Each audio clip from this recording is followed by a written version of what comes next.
Olá, sejam bem-vindos ao Plenárias com os destaques do Supremo Tribunal Federal.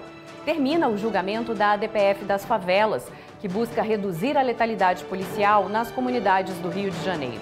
Os ministros homologaram parcialmente o plano apresentado pelo governo do estado. A partir de agora, várias medidas deverão ser adotadas. E também, o STF proíbe a revista íntima vexatória em visitantes de presídios, mas há exceções. Acompanhe tudo na TV Justiça, o Plenárias está no ar.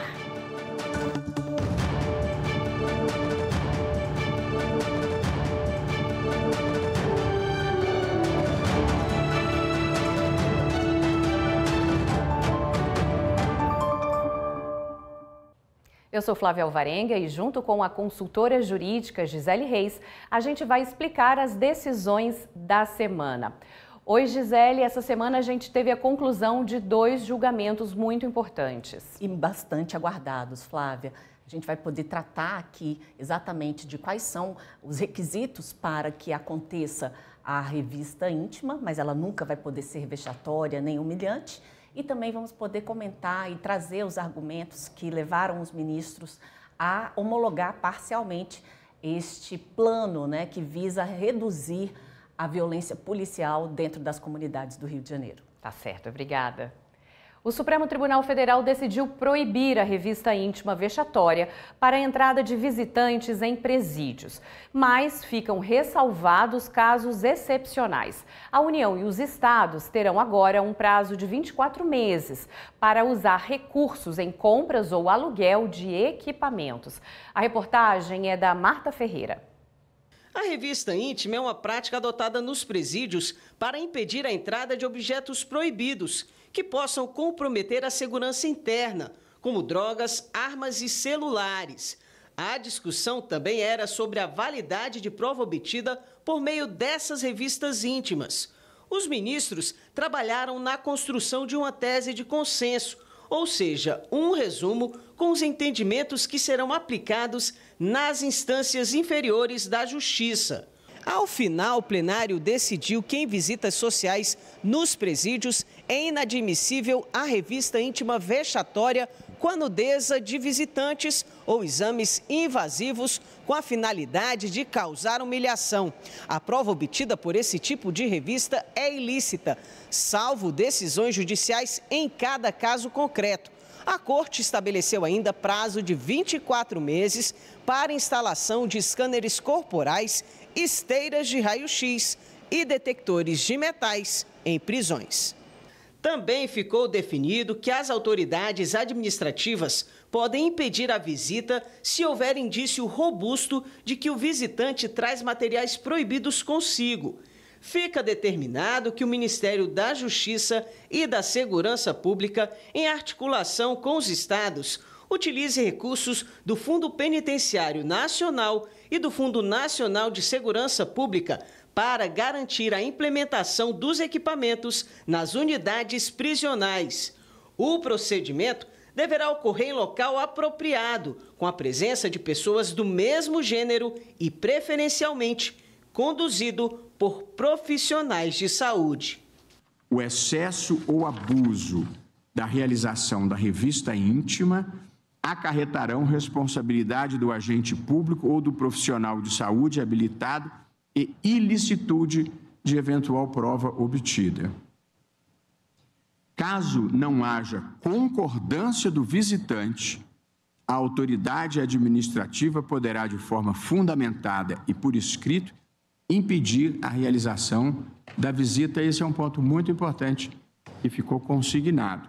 O procedimento, por último, de revista em criança, adolescente ou pessoa com deficiência que não possa emitir consentimento válido será substituído pela revista invertida, direcionada à pessoa a ser visitada. A revista íntima está proibida, a prova obtida por meio dela é ilegal, mas, Gisele, se houver, por exemplo, um comportamento suspeito daquele visitante, ou se o detector de metais flagrar alguma coisa também suspeita, aí sim, esse é o caso excepcional? Sim, o caso excepcional para que ocorra uma revista íntima. Lembrando que a revista íntima vexatória esta é proibida em qualquer hipótese, em qualquer situação. Esse tipo de revista, né, toda revista íntima, ela acaba trazendo algum tipo de desconforto, mas nem todas elas, né? Na verdade, o ideal, a própria Constituição não assegura a possibilidade de agentes públicos realizarem revistas íntimas que exponham as pessoas a uma situação de humilhação. Então, essa decisão do Supremo Tribunal Federal, ela compatibilizou interesses de segurança pública e também interesses ligados ali às famílias dos presos que precisam se submeter a procedimentos de segurança, mas sem que esses procedimentos possam invadir a sua intimidade e ferir a sua dignidade, a sua intimidade e a sua honra. Então, naquelas hipóteses, por exemplo, de denúncia anônima, ou até mesmo quando o scanner corporal identificar alguma situação suspeita, é possível que o agente policial impeça aquela pessoa de adentrar um estabelecimento prisional e ela poderá ser submetida a essa revista íntima. Para que isso aconteça, Flávia, ela terá que consentir. E, ao consentir, ela será submetida, né, à análise por pessoas que trabalham na área da saúde.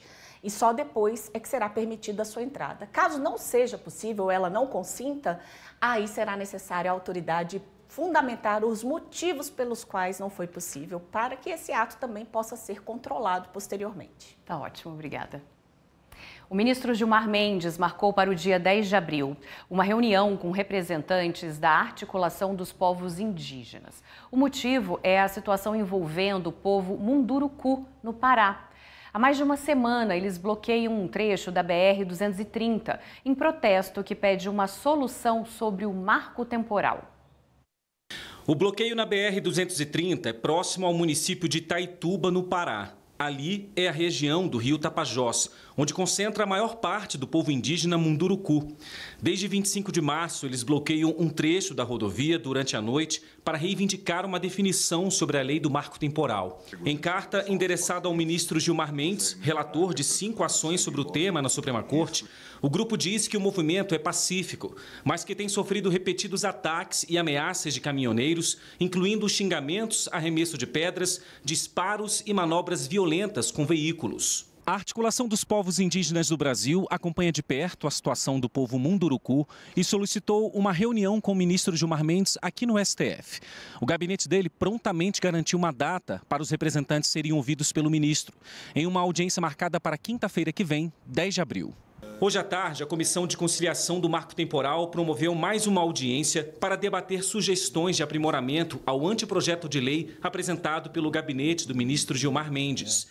Desde agosto do ano passado, eles discutem uma forma de substituir a lei que estabelece que os povos originários só têm direito às terras que já ocupavam em 5 de outubro de 1988, data da promulgação da Constituição.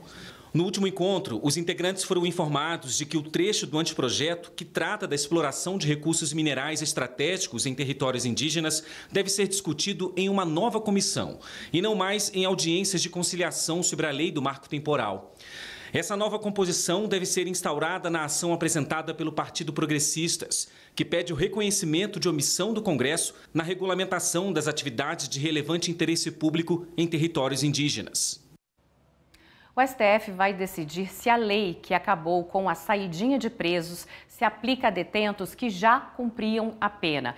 O assunto teve repercussão geral reconhecida na Suprema Corte, que agora vai discutir a extensão da nova lei de execuções penais. A discussão no STF foi motivada por um recurso do Ministério Público de Santa Catarina.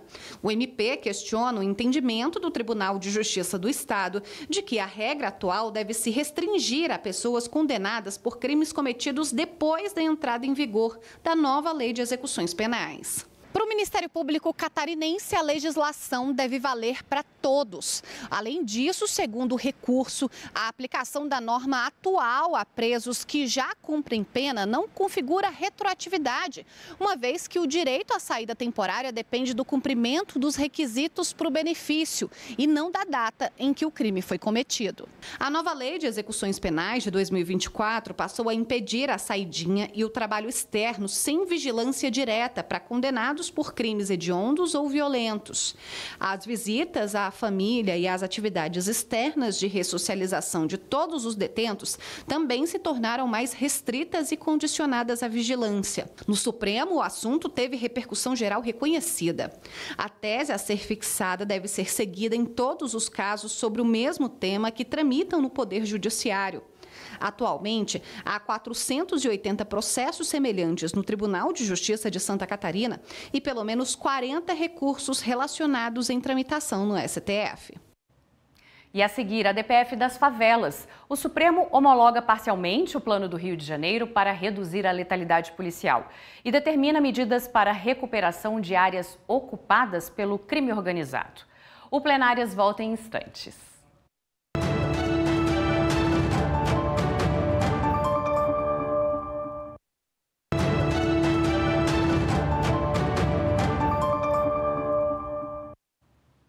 O presidente da Corte, ministro Luiz Roberto Barroso, admitiu 14 instituições no processo em que se discute a cobertura dos planos de saúde para procedimentos não previstos na lista da Agência Nacional de Saúde Suplementar.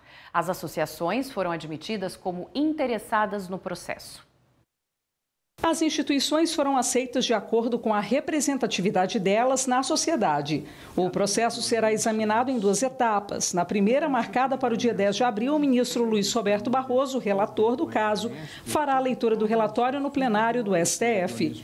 Na mesma sessão, a Unidas, União Nacional das Instituições de Autogestão em Saúde, que propôs a ação, e os demais admitidos no processo vão apresentar suas manifestações. A segunda etapa, com a apresentação dos votos dos ministros, ainda será marcada. Na ação, a Unidas pede a invalidação de parte da norma que altera a lei dos planos privados de saúde e passa a reconhecer a abertura para tratamentos não previstos na lista da Agência Nacional Suplementar, desde que a eficácia seja comprovada de forma científica. A prescrição também tem de obedecer às recomendações da Comissão Nacional de Incorporação de Tecnologias no SUS ou de órgãos de avaliação de tecnologias em saúde de renome internacional. A lista das instituições admitidas está no portal do Supremo, stf.jus.br. O Supremo homologou parcialmente o plano do Estado do Rio de Janeiro para reduzir a letalidade policial e determinou a adoção de uma série de medidas, como transparência de dados e recuperação territorial das áreas ocupadas por organizações criminosas. Autoridades do Estado do Rio de Janeiro dos 3 poderes acompanharam a sessão no plenário. Na retomada do julgamento, o relator ministro Edson Fachin apresentou um voto conjunto com o objetivo de refletir a posição consensual do colegiado. Fachin reconhece a natureza estrutural da questão, a parcial omissão do Estado e a violação de direitos fundamentais e a violação de direitos humanos por parte das organizações criminosas que ocupam territórios e cerceiam direitos de locomoção da população e das forças de segurança. Diante de qualquer narrativa com o sentido de imputar a decisões do Supremo Tribunal Federal a responsabilidade por problemas graves, crônicos e em muito pré-existentes à DPF, problemas que tanto afligem a população do Estado do Rio, hão de falar mais alto os fatos. E o que dizem os fatos é que no período de vigência das medidas cautelares proferidas nesta ação, caíram significativamente os índices de letalidade policial, bem como de vitimização policial e outros diversos índices oficiais de criminalidade, conforme já tive oportunidade de registrar. Fachin reconheceu o compromisso do Estado do Rio de Janeiro em cumprir as decisões tomadas durante o julgamento. Destacou a instalação de câmeras nos uniformes policiais, a instituição de um protocolo de comunicação das operações e as notificações ao Ministério Público do Estado do Rio de Janeiro sobre as operações, possibilitando seu acompanhamento. O Supremo, então, determinou uma série de medidas. Uma delas é de que o Estado do Rio de Janeiro e os municípios devem elaborar um plano para a reocupação territorial de áreas que estão atualmente sob o domínio de organizações criminosas. O tribunal também determinou que a Polícia Federal abra inquérito para apurar indícios concretos de crimes com repercussão interestadual e internacional, que exigem repressão e as violações de direitos diante da ocupação de comunidades por organizações criminosas. Determinou que o Conselho de Controle de Atividades Financeiras, a Receita Federal e a Secretaria de Estado da Fazenda do Rio de Janeiro deem máxima prioridade para o atendimento das diligências necessárias para apuração, ampliação da capacidade orçamentária da Polícia Federal para estrutura, pessoal e equipamentos, produção de relatórios técnicos com dados de letalidade e vitimização policial, afastamento temporário de policiais envolvidos em mortes com base na decisão da Corte Interamericana e a criação de um grupo de trabalho coordenado pelo Conselho Nacional do Ministério Público com representantes da sociedade civil e instituições do Estado. Outras medidas também foram apresentadas pelo presidente ministro Luiz Roberto Barroso. Escolas, creches, hospitais ou postos de saúde sejam observadas as seguintes diretrizes. 1. Não há restrições territoriais por perímetro à ação policial, mas deve haver o respeito rigoroso às exigências de proporcionalidade no uso da força, especialmente no período de entrada e de saída dos estabelecimentos educacionais, devendo o respectivo comando justificar posteriormente, em expediente próprio, as razões concretas que tornaram necessário o desenvolvimento das ações nos referidos horários. Por fim, Barroso destacou o compromisso do Supremo com a política de segurança pública para o Rio de Janeiro e para todo o país. A observação importante de se fazer nesse momento de desfecho é que o tribunal profere decisões. Como é lugar corrente, o tribunal não tem nem a chave do cofre, nem tropas.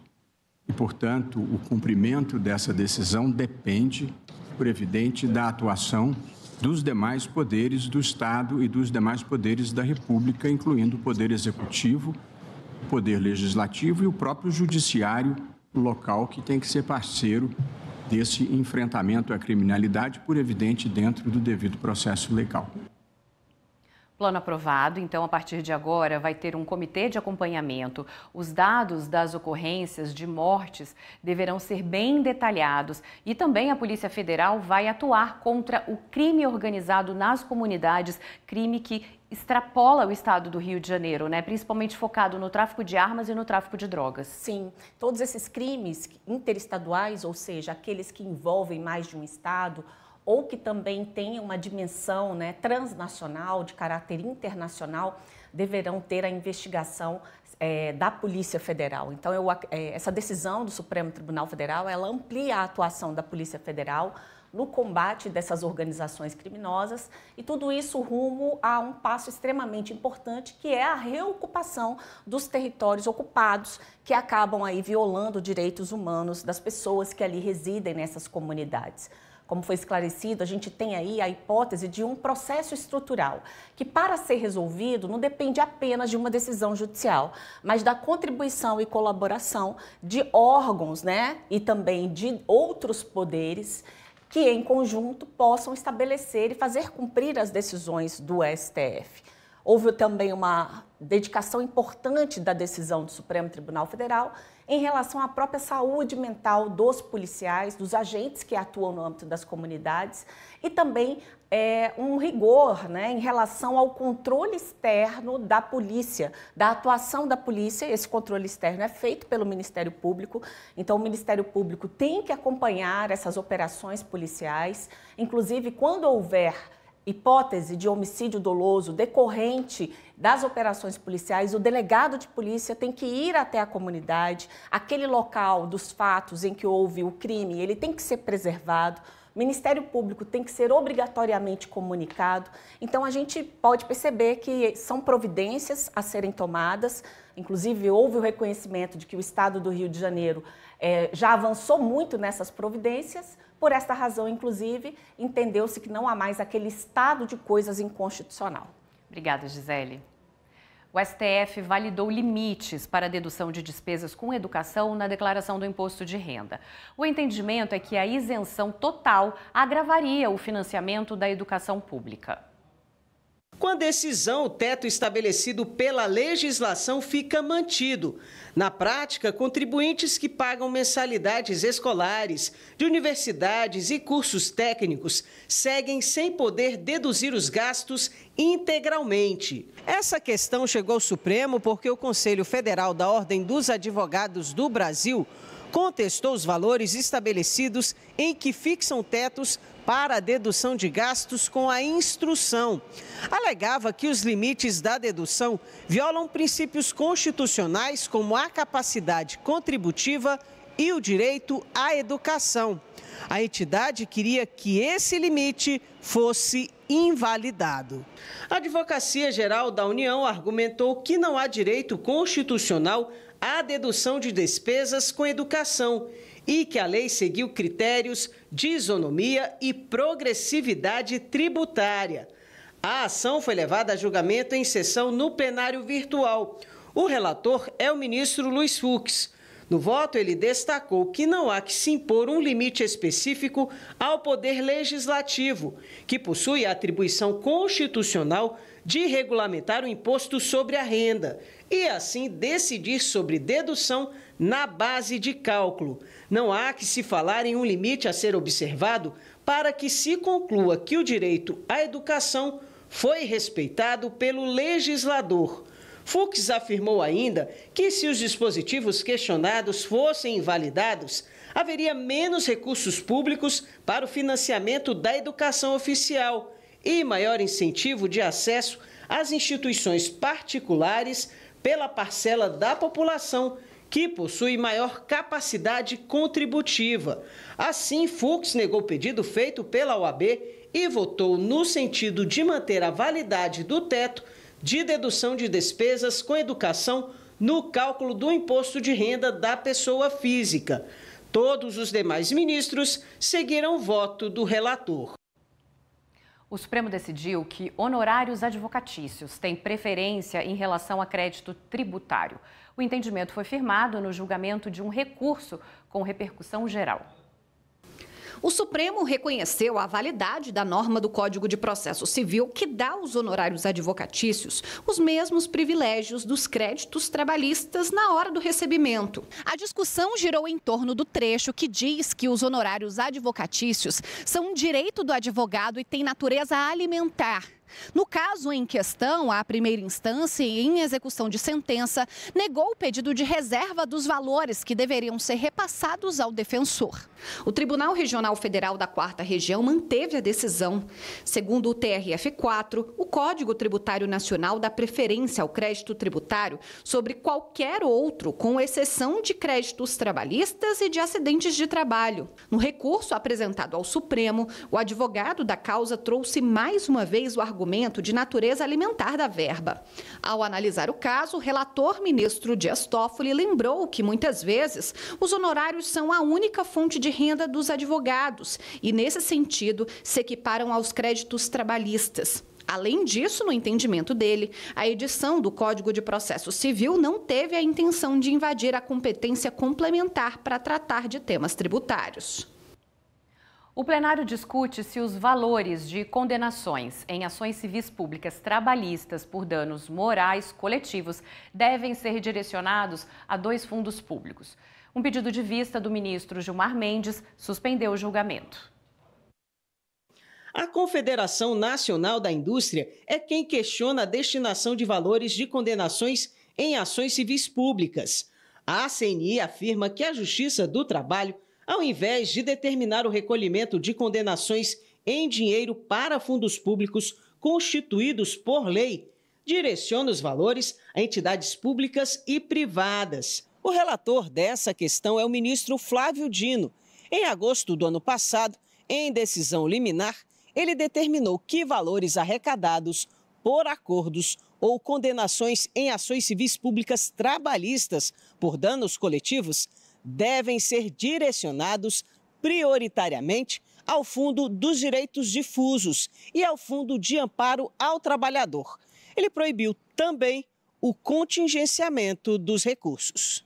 Flávio Dino determinou ainda que os fundos devem individualizar com transparência e rastreabilidade os valores recebidos e o dinheiro deve ser aplicado exclusivamente em programas e projetos relacionados à proteção de direitos dos trabalhadores. A decisão liminar foi levada para ser confirmada em sessão virtual, mas o ministro Dias Toffoli pediu destaque, levando o julgamento para o plenário físico. Ele divergiu parcialmente do relator. Voto para referendar parcialmente a medida cautelar no seguinte sentido, abro aspas.